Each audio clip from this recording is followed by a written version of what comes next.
Vamos lá, a gente vai falar sobre o islamismo. Islamismo, não sei se você já...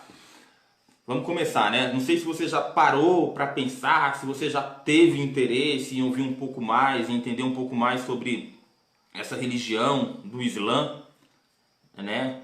Muitas pessoas, na verdade, me parece que têm medo, né? Por conta de atentado terrorista, que é reivindicado por um grupo islâmico, né? Parece que tem gente que tem medo de ouvir, de aprender sobre o islamismo, sobre algumas outras religiões, ou sobre outras culturas, né? Na verdade, até o povo cristão, às vezes parece que tem medo de ler a própria Bíblia. Quando chega ali na parte do Apocalipse, o pessoal dá uma parada, dá uma travada. Não, Apocalipse não quero ler, o Apocalipse não é para mim, né? Mas o conhecimento, irmãos, o conhecimento nunca é demais não, viu? O conhecimento é bênção, o conhecimento te fortalece, o conhecimento te traz, na verdade, cada vez mais para perto de Deus. De repente alguém vai falar bem assim, mas lá na Bíblia está escrito que a letra mata, mas o Espírito vivifica, né? O apóstolo Paulo quis dizer a letra da lei matava, a lei matava, mas o Espírito do Senhor, a graça do Senhor que vivifica, que dá viva, né? Bom, o motivo da série de estudos é fortalecer a nossa fé por contraste, tá? Fortalecer a nossa fé por contraste. A gente vai analisar aqui o que tem de diferente em outras religiões, o que tem de diferente em outros segmentos religiosos, para que a nossa fé possa ser fortalecida, tá? Você percebe, vai estar registrado lá no livro de Atos, capítulo 17, a partir do versículo 15, que o apóstolo Paulo, quando ele chega na Grécia, quando ele chega em Atenas, né, ele não vai direto para Corinto, ele dá uma parada em Atenas primeiro. E ele começa a observar, começa a andar pela cidade, ele começa a observar e ver que eram erguidos vários altares, né, a deuses pagãos. E ele percebeu que o povo de Atenas, o povo grego, eles eram muito religiosos, né? Mas observando aquilo lá, ele percebeu que tinha um altar erguido que estava escrito assim, ao Deus desconhecido, né? Ao Deus que eles não conheciam. O que o apóstolo Paulo fez? Mais tarde, no Areópago, onde os filósofos, os pensadores se juntavam para discutir, aquele pessoal ficava todo em volta observando, Paulo pediu a oportunidade de falar e falou, olha, eu observei que vocês gregos são bem religiosos, são bem tementes aos deuses, enfim, só que eu vi que vocês erguem vários altares, né, em oferendas aos seus deuses, mas eu observei que tinha um Deus lá que estava escrito ao Deus desconhecido, um altar ao Deus desconhecido. E é sobre este Deus que eu quero falar com vocês, né? Então ele observou, aprendeu um pouquinho ali naquele momento sobre a fé dos gregos, e mais para frente ele aproveita a oportunidade para pregar o Deus de Israel, aproveita para pregar sobre Jesus Cristo, né? O fato é que depois disso, a Bíblia vai falar que o apóstolo Paulo consegue abrir uma igreja grudada, parede com Areópago. Por quê?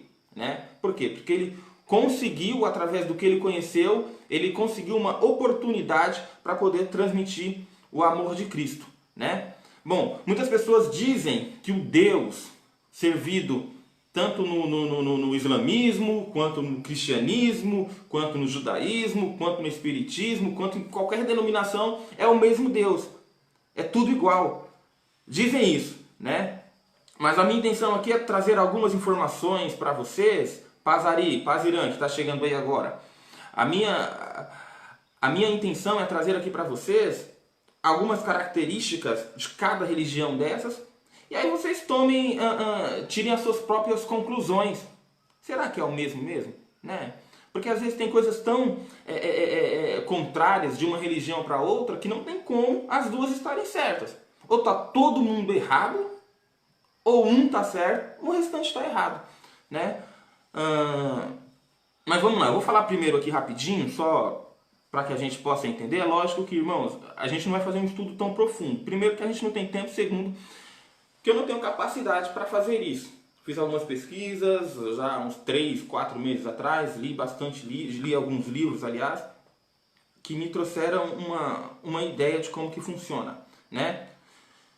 O Islã, os islâmicos, os muçulmanos, a religião do Islã, eles creem em alguns profetas, creem em Abraão, Moisés, no próprio Jesus Cristo, que eles chamam de Isa, mas o profeta maior deles é o Maomé. eles também acreditam na Bíblia Sagrada. No entanto, a Bíblia Sagrada que nós temos aqui, o nosso cânon bíblico, eles dizem que foi adulterado. Mais para frente eu vou falar sobre isso, né?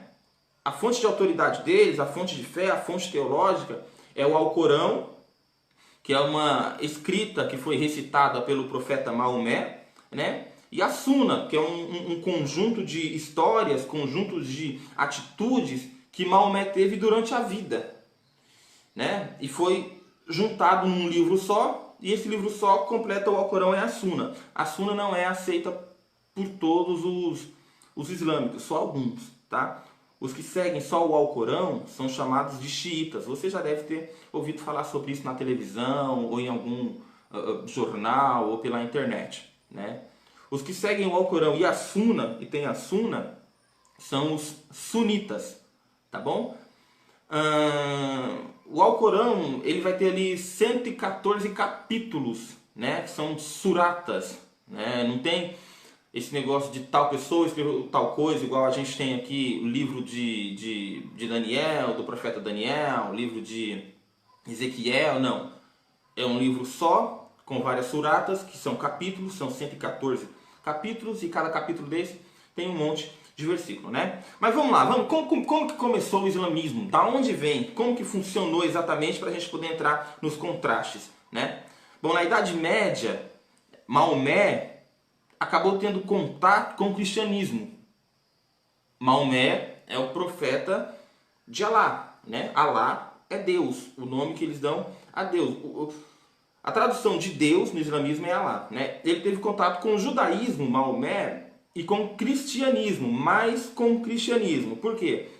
Maomé, ele era um jovem de uma família mediana que morava ali em Meca, que era um lugar onde tinha muita peregrinação, onde as pessoas iam para fazer as suas ofertas aos seus deuses, enfim.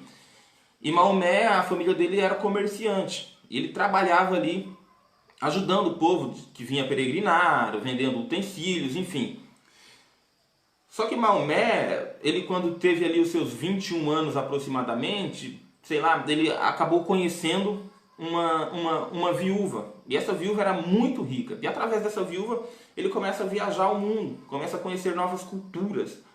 Nessa, ele acaba fazendo uma viagem para Israel, e lá ele conhece o cristianismo, né? O judaísmo e o cristianismo. O problema é que o cristianismo que Maomé conheceu não é o nosso cristianismo, né? Não é o cristianismo que a gente tem hoje. Isso daí foi por volta da Idade Média. Então vocês percebam que em 380, vocês devem saber disso, o imperador romano Teósio I, ele adquiriu, ele proclamou que o cristianismo seria a religião oficial de Roma. Quando ele faz isso, ele acaba trazendo para dentro do cristianismo muitas pessoas e muitas práticas que não são dos cristãos, que não são não são coisas que Cristo realmente ensinou, né? As pessoas acabaram se tornando cristãos por praticidade, por conveniência. Uma vez que Roma decreta, o imperador romano decreta que o cristianismo passa a ser a religião oficial de Roma, então é cômodo, é cabível, é prático que todos acabem se tornando cristãos.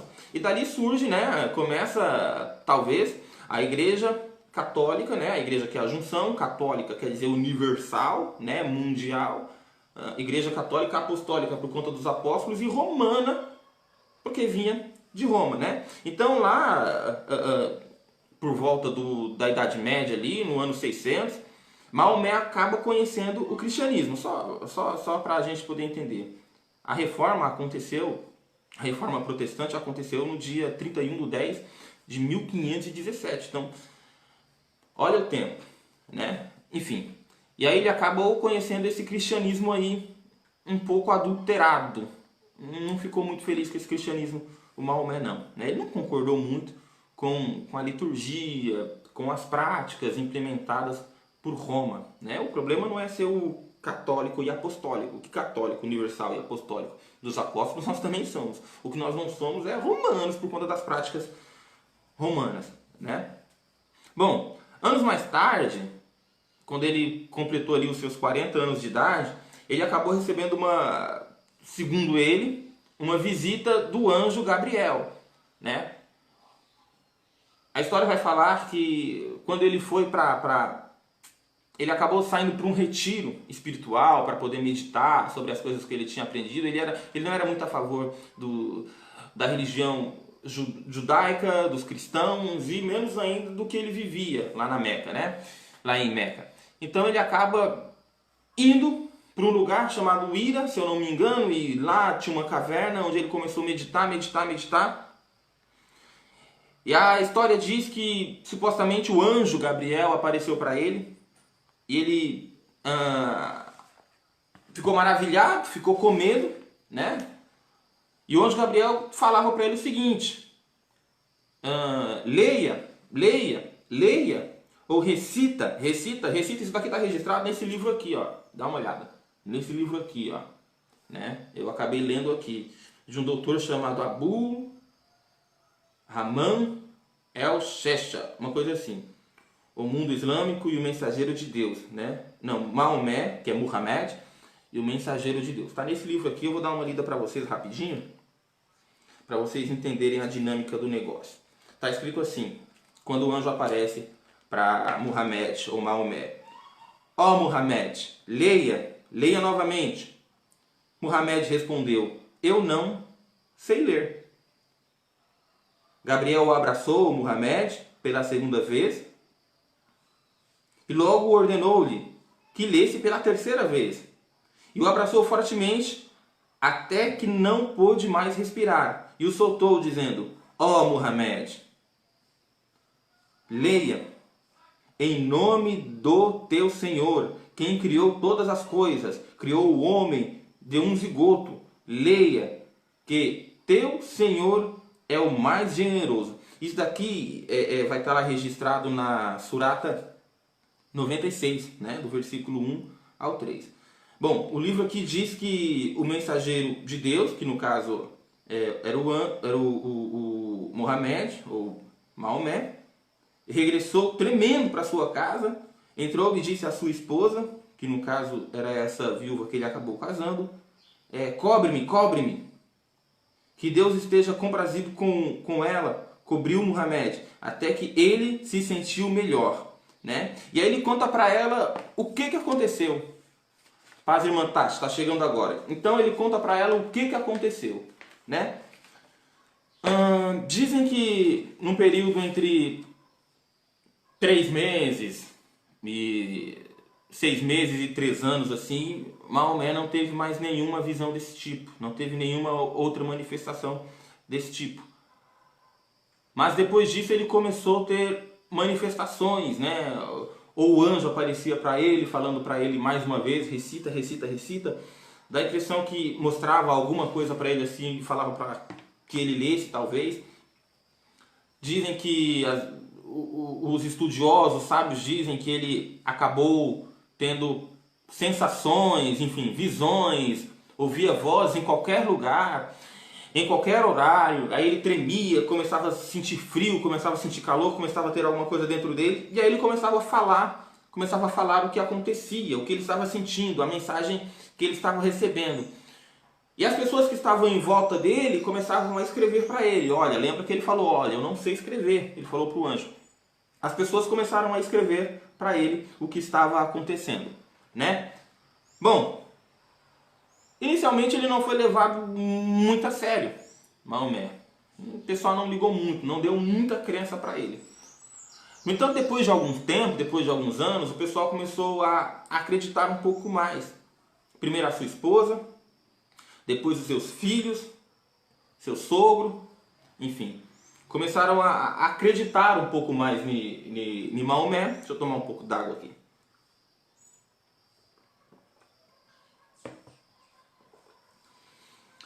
E ali era o primeiro passo para o começo dessa religião, né? A religião islâmica, né? O Islã. Ele sai de Meca e vai para Medina. E a história diz, irmãos, que Maomé se tornou um grande líder, mas não só um líder religioso. Ele acaba se tornando um líder religioso, militar, também político. A ideia dele não era só ter uma religião, né? Não era só trazer uma filosofia, um estilo de vida, não. Era formar realmente um Estado, né? É por isso que é chamado Estado Islâmico, né?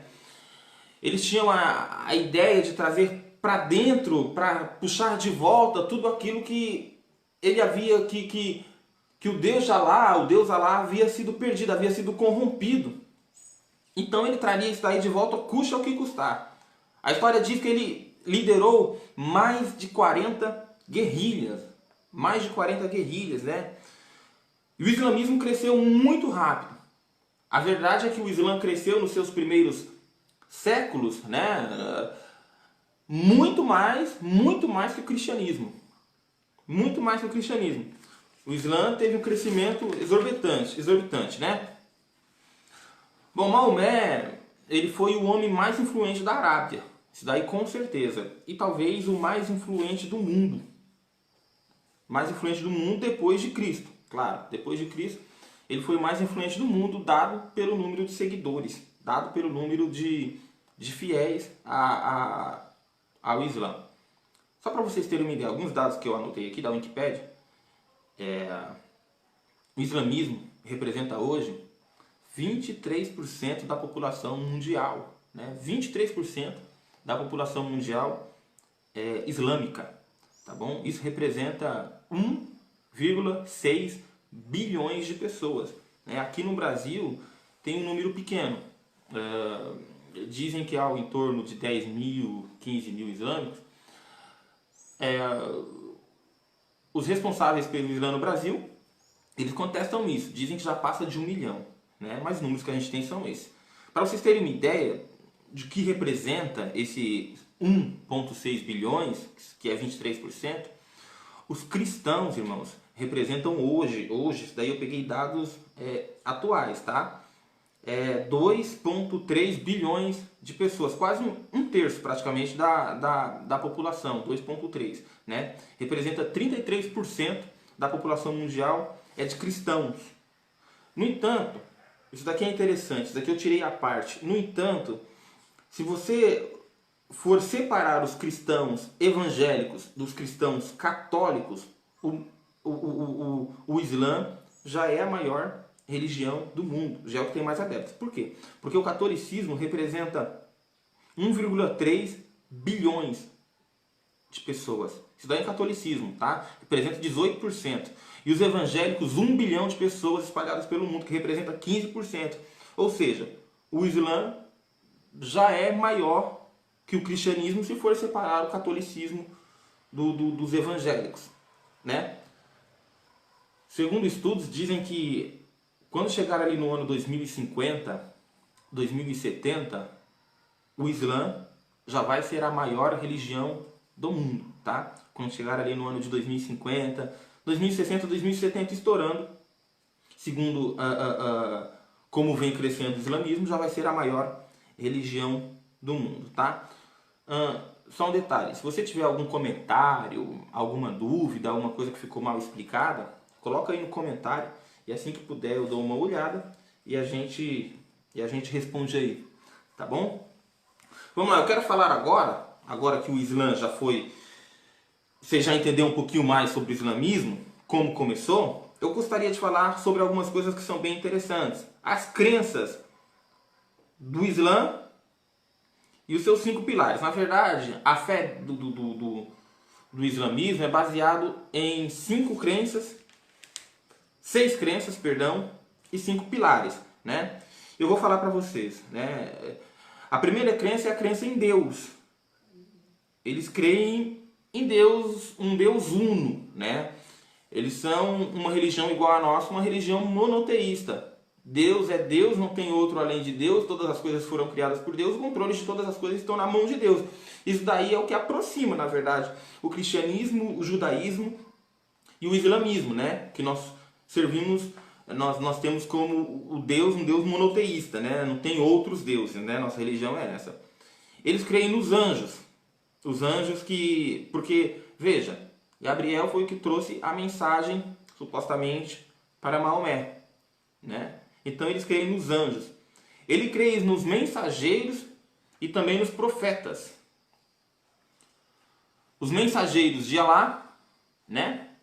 Que são pessoas que trouxeram sábios, que trouxeram, que traduzem, que interpretam o Alcorão, enfim. E também eles creem nos profetas. E esses profetas, né, e os mensageiros também, cabe também a algumas pessoas que estão na Bíblia que não são profetas, então são mensageiros. Só para vocês entenderem.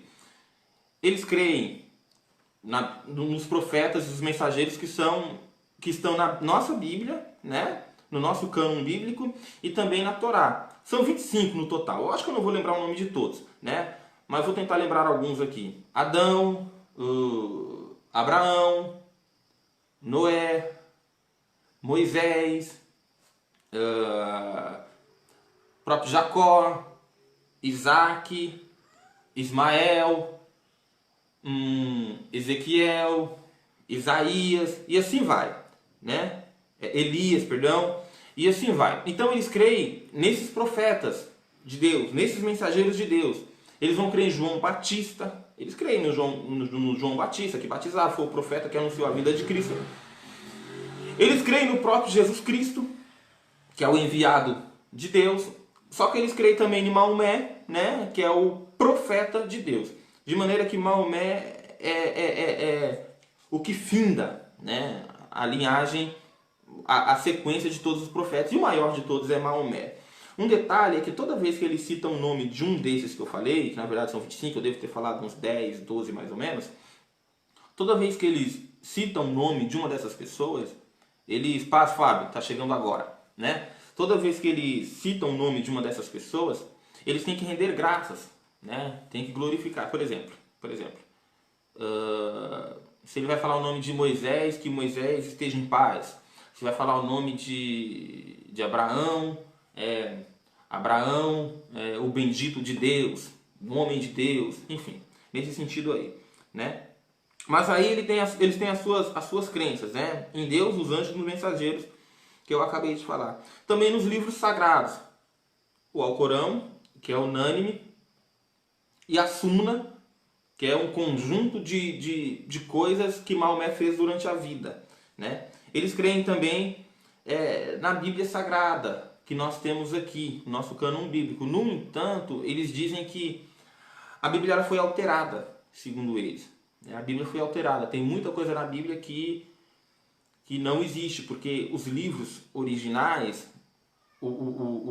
a Torá e o Novo Testamento, foi levado com Jesus quando Jesus foi para o céu. Alguém deve estar me perguntando aí, mas veja, o Novo Testamento, os Evangelhos, né, foi escrito depois que Jesus faleceu, porque Jesus faleceu, né, ele morreu, foi crucificado no ano de 33, e tem Evangelho que foi escrito ali no ano de 60, 50, enfim, né? Então Jesus já havia morrido. Então, é assim, para eles Jesus não foi crucificado. É até interessante essa história.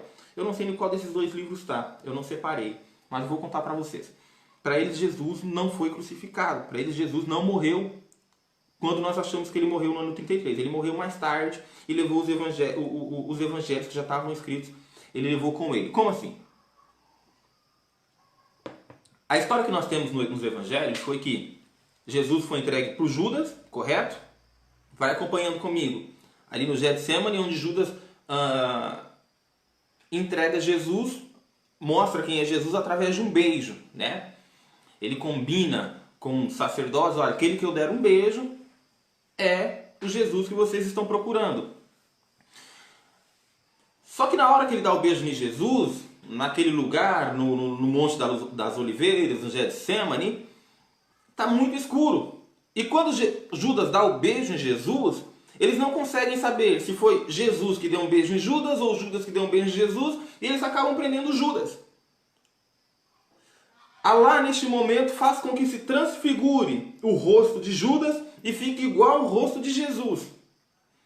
Então eles levam Judas e prendem Judas e crucificam Judas, e Jesus fica vivo e fica com os livros. O motivo deles estarem atrás de Jesus é exatamente por isso, porque Jesus havia furtado, havia roubado, não sei, os livros da lei, né? Há inclusive aqui num desses 2 livros essa indagação, que perguntam para Judas: por que você furtou, por que você pegou os livros da lei, enfim, né?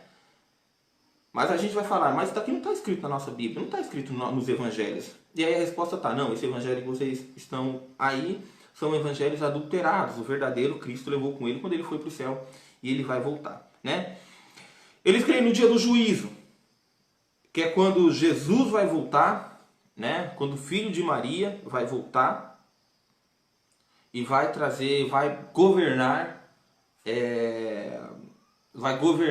e depois disso vai vir o juízo final, né? O juízo de Alá. Em sexto lugar, eles creem também no Al-Qadar, que é a predestinação, né? Eles acreditam que tudo que acontece, tudo tem a mão de Deus. Isso daí realmente é verdade. Nada acontece se não for da vontade de Deus, né? Isso daí são as suas crenças. Os seus 5 pilares. Aqui é bem interessante, né? O primeiro é a fé, né? O primeiro é a fé, uma declaração de fé, né? Que se assemelha ao nosso credo, né? Eu aprendi antes de ser batizado, antes de fazer a primeira comunhão na Igreja Católica, aquele credo: creio em Deus Pai Todo-Poderoso, Criador do céu e da terra, e em Jesus Cristo, seu único Filho, nascido da Virgem Maria, que padeceu pelos nossos pecados, e aí vai. Eles também têm isso daqui, essa fé, essa declaração de fé, que diz que Alá é único, Alá é soberano, e Muhammad, ou Maomé, é o profeta de Alá. Pronto, né? Então tem que fazer essa declaração aí. Segundo ponto são as orações, as 5 orações que eles fazem todos os dias, né? São 5 orações. Você já deve estar familiarizado com aquela cena de eles estão andando na rua, deu o horário, abre o tapetinho no chão, ajoelha e começa a orar, né? Virado para Meca, claro, né? Esse daí é o segundo pilar. O terceiro pilar é a caridade, zakat, né? É a caridade. Você tem que pegar e ajudar as pessoas, né? Agir com amor, ajudar os pobres, os necessitados. O quarto pilar é o Ramadã, né? Que é um jejum. É o mês do Ramadã. Aqui, presta atenção nisso daqui. No 9º mês, que vai dar... Porque o calendário deles é diferente. Então, o 9º mês vai dar ali no nosso mês de junho ou julho. O 9º mês dele é o mês do Ramadã. Nesse mês, todos os dias, de manhã até a noite, eles não comem nada, eles não bebem nada, eles não têm nenhum tipo de prazer, nenhum tipo de diversão, são dedicados inteiramente à oração, né? Todos os dias do mês do Ramadã. Não tem nenhum tipo de atividade sexual, não comem, não bebem, não fazem nada. Dedicam no mês do Ramadã todos os dias a este jejum, né? E o quinto pilar é a peregrinação. Peregrinação.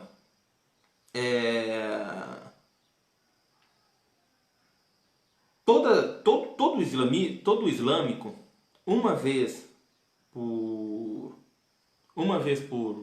na vida, ele tem que peregrinar. Ele tem que ir lá para Meca, né? Ele tem que ir para lá para poder conhecer, para poder orar, enfim, para poder agradecer. Então essa daí, irmãos, vocês são 5 pilares, a gente viu as 5 crenças, 5 pilares. Você vai ver que essa conversão, isso daí é observado pelos seus líderes, tá? Você vai ver que a primeira diferença entre o cristianismo e o islamismo. Porque você percebe que a conversão deles é através de crenças, né? E alguns pilares externos, né? Já no cristianismo, não. No cristianismo, a nossa conversão ela é interna. Se uma pessoa falar que é convertido, uma pessoa falar que crê em Deus, que crê no amor de Cristo, e sabe que o amor de Cristo diz que nós temos que amar a Deus, né, de todo o nosso entendimento, de todo o nosso coração, enfim. E em segundo lugar, amar o próximo como a ti mesmo. e a gente não fizer, o nome disso é hipocrisia. Né? A gente não vai condenar, nem matar, nem fazer nada disso com ninguém por não cumprir essas coisas. Né? Então a observância desses ritos, dessas crenças, é o que torna a pessoa islâmica ou não. Já no cristianismo, não. Vamos aproveitar que a gente está falando sobre as diferenças do islamismo e do cristianismo. Eu vou trazer aqui, aproveitando esse gancho, algumas diferenças que eu anotei. Né? Uma, a gente já falou que Jesus, para nós cristãos, Jesus faleceu, e é por isso que ele morreu e ressuscitou, e é por isso que os nossos pecados foram pagos. Fora isso, não tem sentido a nossa fé em Jesus Cristo, né?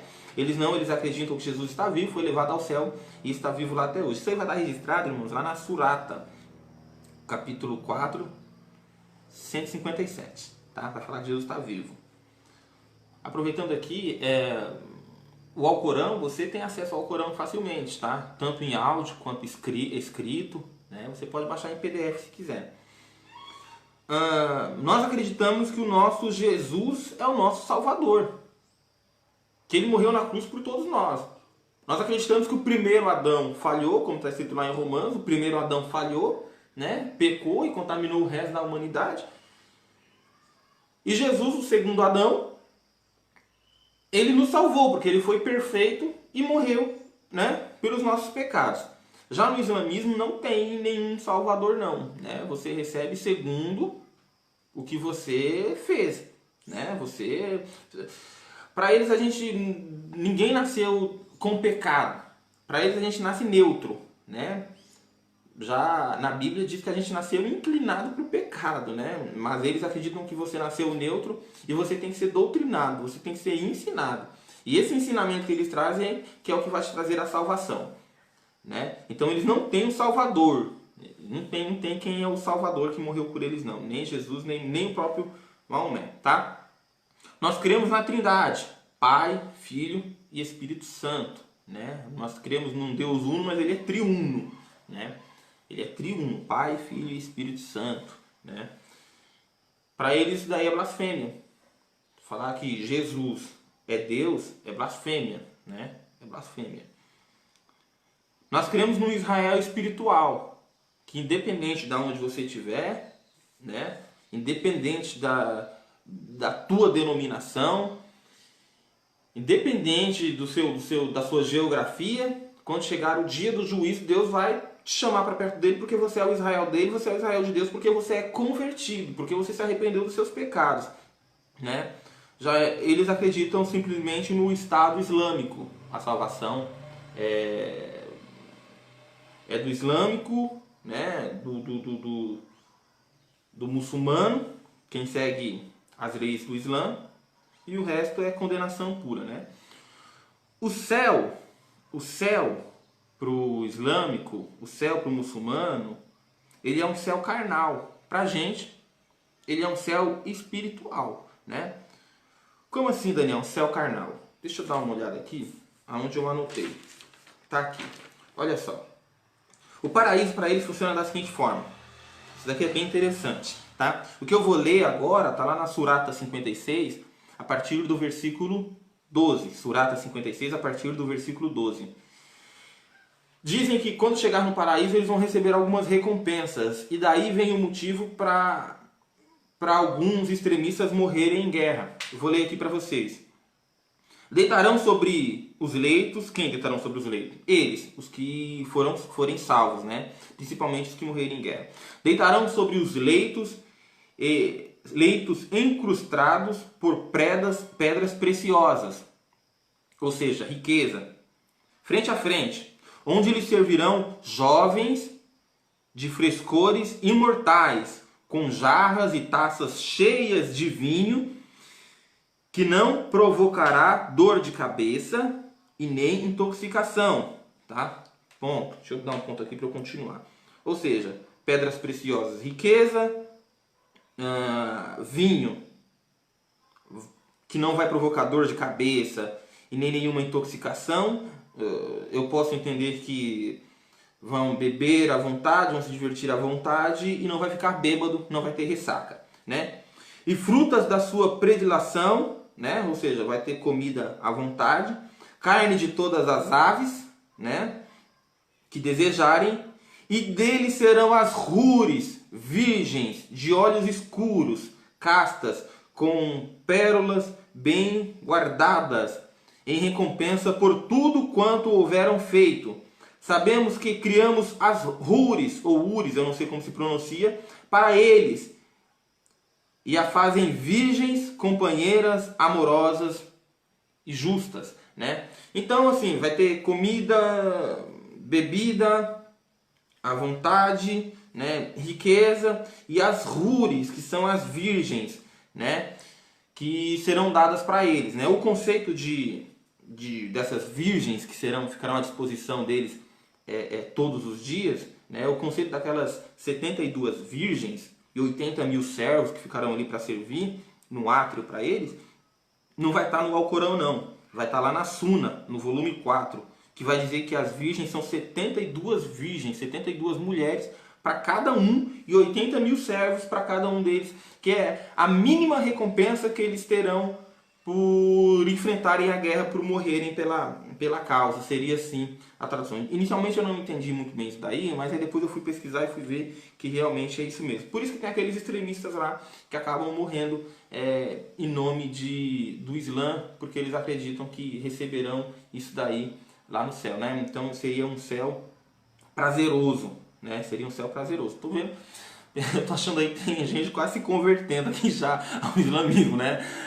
72 mil virgens, e dizem que as virgens elas ficarão virgens todo dia de manhã. Todo dia de manhã elas estarão virgens, né? Bom, vamos lá. Continuando aí as diferenças, né? A gente crê na Bíblia. A Bíblia sagrada, a Bíblia de Deus, né? Escrito pelos seus profetas, escrito pelos apóstolos, né? Com inspiração divina. Eles creem no Alcorão, ditado por Maomé, escrito por outras pessoas, e a Suna, que é um conjunto de coisas, de atitudes que Maomé teve, né? E foram escritas numa Suna para que era o jeito que Maomé tratava a vida, né? Era o exemplo que Maomé dava, era o jeito que eles faziam, né? E a Bíblia eles têm como muito adulterada, então para eles não serve, né? Eles creem na volta de Jesus para o juízo final, isso daí eu já falei. Mas a gente crê na volta de Jesus para o juízo final, mas eles creem numa volta de Jesus para governar. Isso daqui tá nesse livro aqui, ó. Eu li nesse livro, né? Aquele outro que eu tinha lido estava nesse. Esse daqui tá nesse, eu vou dar uma lida para vocês bem rapidinho. Eu anotei ali no capítulo 17... Deixa eu ver se eu achar. Bom, tá aqui, ó. A hora não será estabelecida até que o filho de Maria, Jesus, desça como governador justo, julgando com a religião do Islã. Ele quebrará a cruz e matará o porco, né? Aí tá aqui, ó. Vai estar lá no Alcorão, Surata 4, versículo 157, a razão disso é que Jesus não morreu, segundo o Islã, como os cristãos e judeus pensam, que somos nós. Mas sim foi levado ao céu e os judeus pensaram que mataram, né? Então é isso aí. Bom, vamos lá. A gente já está quanto tempo de aula? 40 minutos deu agora. Eu prometi que a gente ia ter 40 minutinhos de aula e promessa é dívida. Vou finalizar aqui, mas para finalizar, irmãos, eu vou falar um pouquinho sobre o inferno islâmico, uma outra diferença, o inferno islâmico e o inferno que nós acreditamos, né? O inferno islâmico ele é bem diferente. Dizem que uma vez perguntaram para um sábio, para uma dessas pessoas que traduzem o Alcorão, um daqueles que escreveram a Suna, analisando a vida de Maomé, e ele perguntou, olha, você sabe como que é o inferno, né? E aí ele colocou uma mão sobre a outra assim, indicando que o inferno ele tem 7 camadas, 7 portas. Isso aqui é bem interessante. E cada porta é para um tipo de pessoa, para um tipo de pecador, né? A primeira porta do inferno E à medida que vai descendo, vai ficando pior o inferno, tá? A primeira porta eles chamam de Gehenna, né? Que é para os monoteístas rebeldes. Os monoteístas rebeldes eu acredito que seriam os muçulmanos infiéis, né? Essa daí é a primeira porta. A segunda porta é a fornalha. A segunda porta do inferno é a fornalha, que são para os judeus. A terceira porta é o esmagato, que são para os cristãos, é para a gente. A quarta é chamada de fogueira, que são para os sabianos. Eu não consegui entender exatamente do que são esses sabianos aí, tá? A quinta porta é o fogo ardente, que são para os adoradores do fogo. A sexta porta é o inferno, que são para os incrédulos, aquele que não acredita em nada. Nada. Vai para a sexta porta, né? E a sétima porta é a fossa, que são para os enganadores, né? Pode ter certeza que nessa sétima porta aí vai ter bastante gente. Deixa eu ver, os enganadores. Os incrédulos também, que na sexta porta vai ter bastante gente. E a minha e a sua porta vai ser a porta número 3. Anota aí. Para os cristãos vai ser a porta 3. Né?